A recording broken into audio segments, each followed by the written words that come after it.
Bonjour à toutes et à tous. Merci Rémi d'avoir accepté de témoigner sur ton coaching anti-brouillard 3 mois qui s'est terminé il y a quelques semaines. Est-ce que tu peux te présenter et expliquer en quelques mots quelle est ton activité? Salut Thomas, moi c'est Rémi Girardot, je suis freelance en fait vidéaste, réalisateur. J'arrive avec j'ai un nouveau produit, la grosse interview. C'est un peu l'enjeu de lancer ça avec le coaching avec toi. Et t'es localisé Et je suis en... localisé, on va dire du coup dans l'Ain, aux Portes des Savoie, en campagne entre Lyon et Chambéry en gros, quoi. Quels étaient les défis que tu souhaitais relever grâce à cet accompagnement de 3 mois? J'ai un gros défi, c'est de rester focus de manière générale. Et du coup, là, le but du jeu, j'avais un objectif très ambitieux de sortir, j'allais dire, une dizaine de clients en espace de 2 mois et demi, 3 mois. Le but du jeu, c'était voilà, d'avoir un cadre qui m'évite de sortir trop de la route, quoi. Je rebondis sur ce que tu dis aussi parce que pendant l'accompagnement, on a eu une discussion. Je t'ai proposé voilà, proactivement de revoir, remodeler ton intention qui était celle-là que tu viens de dire de base pour essayer de voir est-ce que ça peut être intéressant de plus mettre l'intention sur la stratégie plutôt que le résultat brut des 10 clients.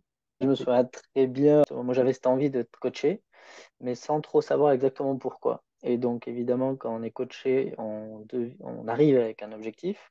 En tout cas, il faut définir un objectif j'allais dire, pour que ça puisse être évaluable. Donc, bah, je suis venu avec cet objectif très ambitieux de résultats, sans prendre en compte plein de contraintes, en l'occurrence pour moi qui étaient familiales, d'agenda de familial. Je suis jeune papa et donc j'avais un jeune bébé à la maison avec tous les aléas que ça peut aller, sachant que j'ai aussi un deuxième enfant un peu plus grand, donc qui a 2 ans, donc et qui reste tout petit ici. Donc en fait, toutes ces contraintes-là sont venues introduire un peu l'objectif de résultat, mais de toujours garder ce cap-là en fait en place, de mettre en place la stratégie qui aujourd'hui, effectivement, bah voilà, moi je reviens de 6 semaines de vacances, donc autant dire que j'ai bien déconnecté. Mais en fait, vu que le cap et le cadre a été posé à ce moment-là, juste avant, en fait, 3 mois avant les vacances, et ben aujourd'hui je reviens avec, bah, j'allais dire quelque part juste le cadre qui est déjà là, et donc il n'y a plus qu'à s'asseoir dans le fauteuil et repartir, quoi.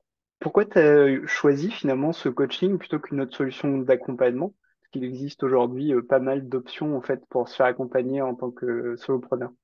Je sentais qu'il fallait que je me fasse coacher et je savais pas exactement sur quoi, pourquoi exactement. Je me Donc, souviens d'ailleurs de notre échange LinkedIn où effectivement tu m'avais dit texto ce message, j'ai besoin, enfin j'ai envie d'avoir un coach, mais je sais pas vraiment pourquoi. c'est exactement ça. C'est-à-dire qu'il y a ce truc-là de, OK, il me faut un guide, mais est-ce qu'il faut un guide plutôt sur la partie business ou quelque part j'ai quand même, a priori, déjà toutes les compétences et beaucoup de connaissances sur le sujet, ou quelque chose plutôt sur la partie humaine. Et en l'occurrence, tu mets un point d'honneur à l'équilibre vie pro, vie perso. Et ça, voilà, c'est un de mes gros challenges, un de mes gros défis, un de mes gros envies, justement, d'être ce papa poule qui finit quand même à 17 heures, qui se prend pas la tête. Enfin, je sais que ça fait partie de tes points d'honneur et auquel voilà, tu es capable de venir challenger. Et c'est ça qui m'a plu, clairement. C'est quoi les résultats concrets que tu as obtenus après cet accompagnement de 3 mois qu'on a fait ensemble? Déjà, j'ai fait des ventes, pas 10 comme je voulais, mais j'en ai fait 2. Donc, c'était dans le temps imparti, clairement, je ne pouvais pas faire plus, en fait. C'était déjà très bien. Sur ton offre, donc la grosse interview dont tu Sur mon parlais. offre sur mon offre de la grosse interview, exactement. Et après, ça, c'est moins palpable comme résultat, mais une structure mentale de facilité à prioriser les choses, trop focaliser sur mes objectifs, sur vraiment réapprendre à faire ça, en fait. Ou même apprendre, d'ailleurs, je dirais apprendre, mais j'ai jamais appris à le faire. Et c'est concrètement ce que j'ai appris à faire avec toi. En regardant mes notes de la dernière séance bilan un peu qu'on a faite, tu m'avais parlé justement d'avoir, enfin l'importance pour toi maintenant d'avoir cette vision long terme pour ton activité. Exactement, c'est-à-dire que là, alors, tu vois, je suis revenu de vacances, ouais, j'ai des aléas un peu familiaux, des rendez-vous médicaux qui se cachent, tout ça, donc j'ai une tendance à partir tout azimut, de dire, oh, tiens, je fais ça, tiens, je fais ça, tiens, je fais ça. Là, j'ai dit, oh, stop, pédale de frein, on se gare sur le côté, je vais prendre le temps pour mettre mes objectifs jusqu'à la fin de l'année, et du coup, ce que ça signifie mois par mois, et ce que ça signifie semaine par semaine, c'est ça que j'ai appris grâce à ton accompagnement. En tout cas, c'est ce que tu as réussi à me mettre en relief. C'est OK, en fait, j'ai plein de contraintes. Plutôt que de les balayer quand on fait son agenda, c'est dire non, mais en fait, elles existent. Donc, les anticiper bien et du coup, faire son agenda et mettre ses objectifs en fonction de ça. Et pour compléter et rebondir sur ce que tu disais tout à l'heure aussi, le côté non palpable, on avait identifié ce que moi j'ai appelé le syndrome de l'objet brillant.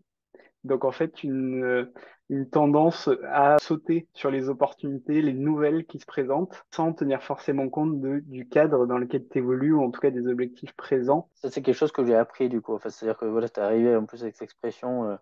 J'allais dire, moi je fonctionne, je pense que je suis assez cérébral et j'aime bien les concepts, etc. Et donc quand on arrive avec un concept qui englobe ce que je suis, enfin en tout cas là c'est l'histoire du syndrome de l'objet brillant, j'ai fait hey, ok ça me parle.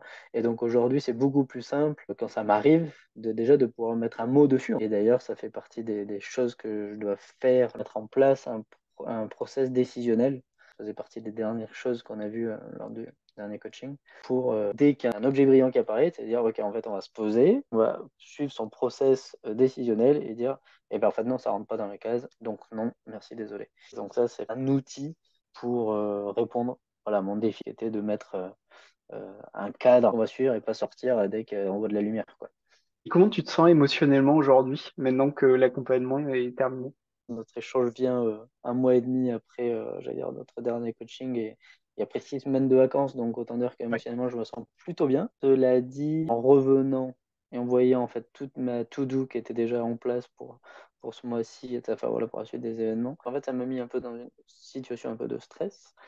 Concrètement, de me dire, ok, en fait, si j'avais mon coaching avec Thomas, là, qu'est-ce qu'il me dirait? Je me suis projeté en fait dans un espèce de coaching qui fait que derrière, émotionnellement, je me sens bien, ou en tout cas suffisamment armé pour faire moi-même ma to-do, de dire, ok, calme-toi, et on va s'organiser comme ça. Et qu'est-ce que tu as le plus apprécié finalement dans ma façon de travailler? Mais des fois que tu me fais chier. Mais non, mais en J'ai fait, été challengé. ouais, exactement. Voilà. Il y a des fois où je peux avoir une idée fixe. Tu étais capable de challenger ça en posant des questions et en disant, ok, ça, je comprends pas ça parce qu'en fait, tu me disais ça avant et pour moi, ça matche pas. Et pour ça, d'ailleurs, que je voulais me faire coacher et je trouve que tu as très bien fait. C'est-à-dire, ok, euh, il y a des trucs qui collent pas dans ce que tu dis, quoi. C'est toi, tu veux faire ça, mais, mais en même temps, tu me dis qu'il y a ça, ça, ça comme problématique. Comment tu fais, quoi? Mm. Et j'étais, bah, je vais le faire. Et en fait, au fond de moi, c'était, bah non, en fait, je sais que très bien, je vais pas pouvoir le faire. Et du coup, cette manière de me challenger, c'est vraiment ce que j'ai apprécié le plus, ouais. Et la dernière question que je voulais te poser, c'est que dirais-tu finalement à quelqu'un qui réfléchit à se faire coacher, mais qui hésite encore, il se dit, bah, un peu comme toi, peut-être dans nos échanges, nos tout premiers échanges, ben j'ai besoin d'un coach, je pense, mais je sais pas vraiment pourquoi. Qu'est-ce que tu veux dire? Je dirais, fais-le. En plus, pour les solopreneurs, quand on travaille en équipe, on a forcément un espèce de ping-pong, un retour. Tout seul, on est très vite, je pense, en tout cas c'était mon cas, mais dans sa tête, à tourner en rond. Avoir un coach, c'est déjà juste ça. C'est juste des fois de vider son sac et de voir comment ça réagit derrière. Ça permet de clarifier des idées. Si déjà tu as un peu l'idée de te faire coacher, c'est que c'est qu'en fait, il faut plus hésiter, quoi. C'est qu'en fait, il faut faire le pas le plus vite possible parce que c'est là où tu vas gagner du temps. Ben, merci beaucoup Rémi. Et si vous souhaitez en savoir plus, vous qui nous regardez sur mes accompagnements coaching, donc le coaching anti-brouillard 3 mois que Rémi a suivi, ou le coaching anti-brouillard unique, qui est une séance unique de coaching, ben, je vous invite à aller regarder dans la description de la vidéo, parce qu'il y a tous les liens donc pour aller voir ces accompagnements. Voilà, je vous dis à bientôt.